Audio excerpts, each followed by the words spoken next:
こういう土台を作ってその上に植物を生やしていくっていう、シンプルな感じなんですけど、その土台はシンプルな方がたくさん植物植えられますんで、僕のこだわりとして、後ろの壁を全部埋めてしまわない。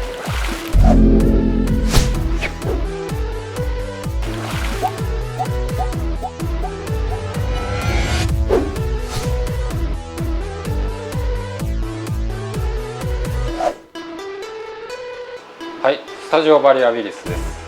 今日はね、カフェリンバさんに来てます。この前ね、動画でお伝えした通り、こちらのドゥア、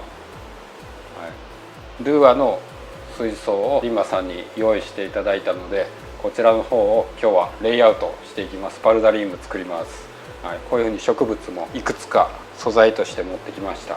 早速始めていきたいと思います。それでは行ってみましょう。レッツゴー。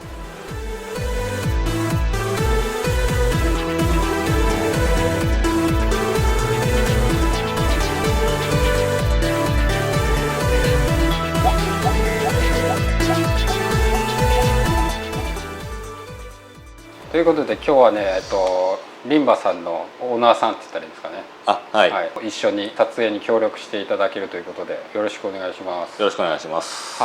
でこの水槽ご用意いただいたんですけど、でこれでパルダリウムを作るということで、ご希望あれば。そうですね。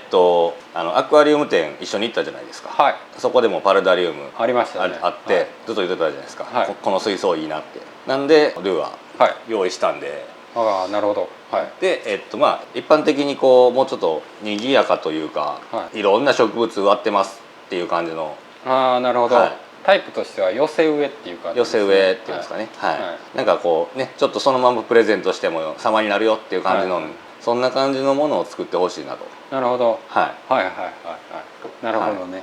僕があんまりやらない感じですよね。そうですね。ちょっと塩の世界観としてはちょっとずれるのかもしれないですけど、ある程度植物はいっぱい持ってきてもらったと思うんですけれども、もう全部掘り込むぐらいの勢いでやってもらってもいいかなと僕は思ってます。わかりました。やってみます。そしたらまず一回ラフの絵を描く時間をください。わかりました。ラフお願いします。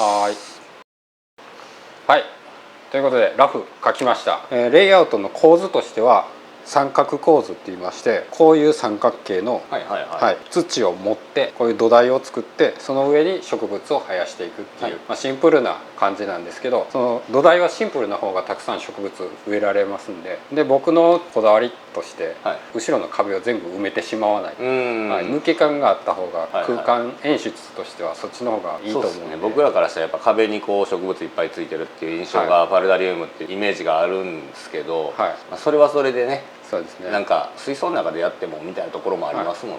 っていう感じで、植物の説明はまた植えながらさせていただきます。こんな感じで、いろんな植物植えるよっていう感じでいきたいと思います。ADA さんには絶対負けへんっていう。いやそんなそれは言い過ぎ。それ言い過ぎです。それは調子乗りすぎなんで。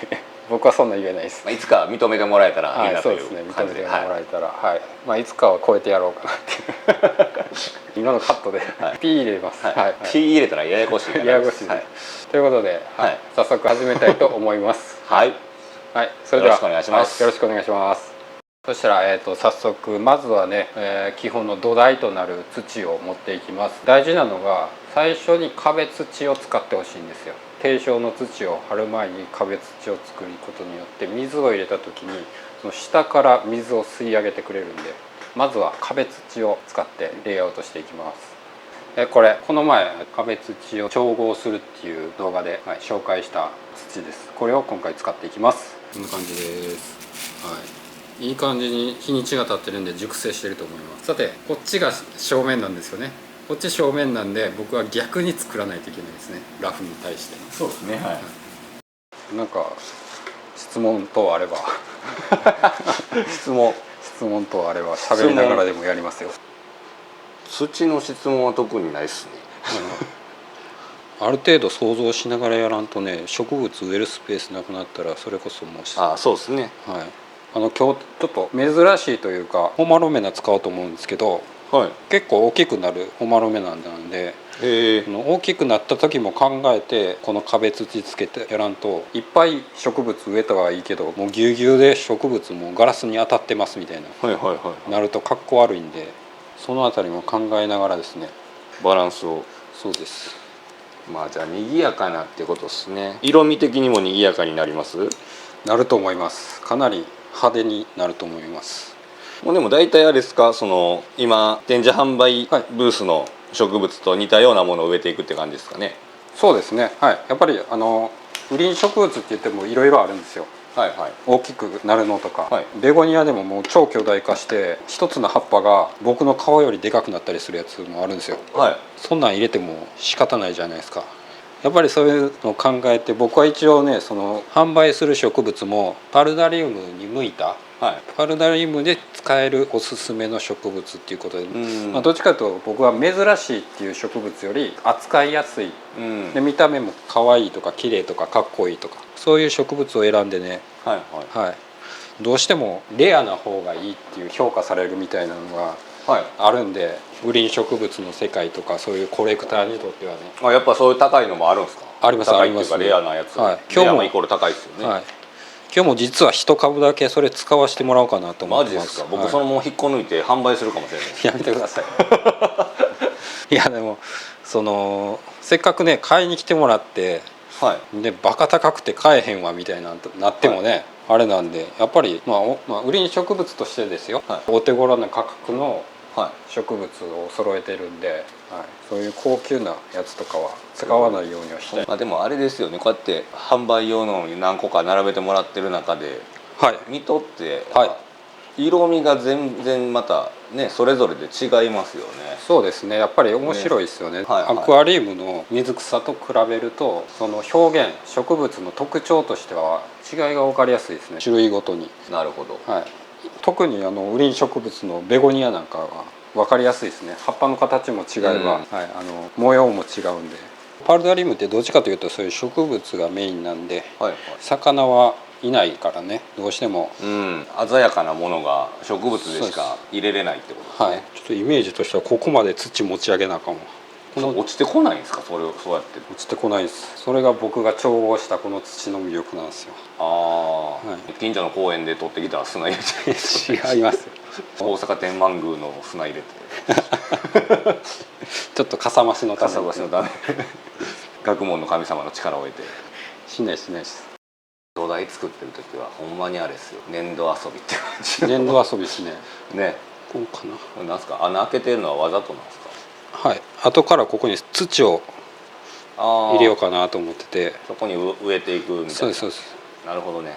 植木鉢を作っていってるみたいな感じですね。これで決定するかどうかまだ分かんないですけど、とりあえず頭の中で前から見てるイメージをしながら、例えばここにオマロメナ植えたらこれぐらい葉っぱ広がるなとか、こっちもうちょっと左に植えてもうたら葉っぱガラスに当たってしまうなとか、こっちに斜めに植えたらこう広がるからちょうどいいなとか考えながら、やっぱり成長した時を作って完成じゃないんで、植えたら完成じゃないんで、成長して完成みたいな感じなんで。そうですね。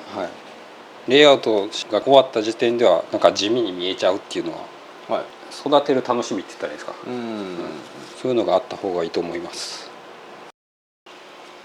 こういうふうに下に全部ちゃんと土を盛ることによって、低床を引いて水を入れるんですけど、ここから吸い上げてくれてるんで、この土が地面からつながってるっていうのが重要ですね。じゃないとその空中にこの辺にポンって土つけてあるだけとかやったら、やっぱりそこが乾燥してきてバキバキになって割れて落ちたり崩れたりする。山にしなきゃいけないってことですね。流木を使うにしてもそういう土でつなげてやるっていう。土を後から入れるのを考えると、この部分は埋まると考えて、せっかくレイアウトしたのに埋まっちゃったら意味ないんで。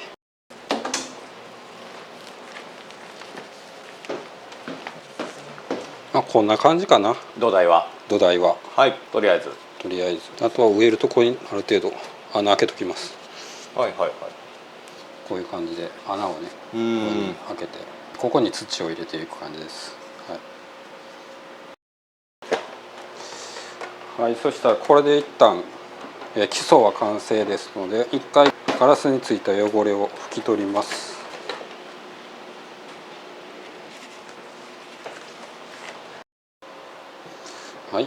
拭き終わりました。ちょっとだけ微調整します。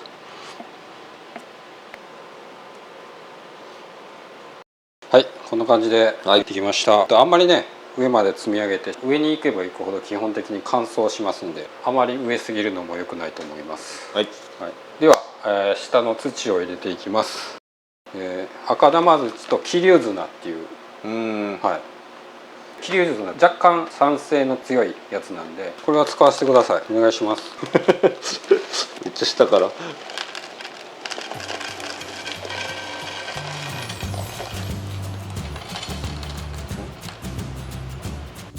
だいたいこれぐらいでいいです。このサイズの水槽やったらもうちょっとだけあれば、そんなにたくさん入れる必要はないです。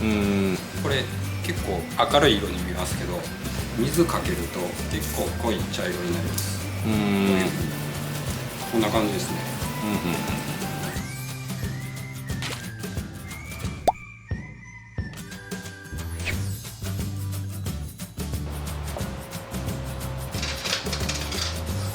はい、そしたら次この時点でウィローモス苔を追加していきます。植栽してから他のウリ植物植えてからやと手入れたりしたらその時に植物に当たって折れ曲がったりする可能性なので、この時点で苔を植えた方がいいです。もう先に行こうと。はい。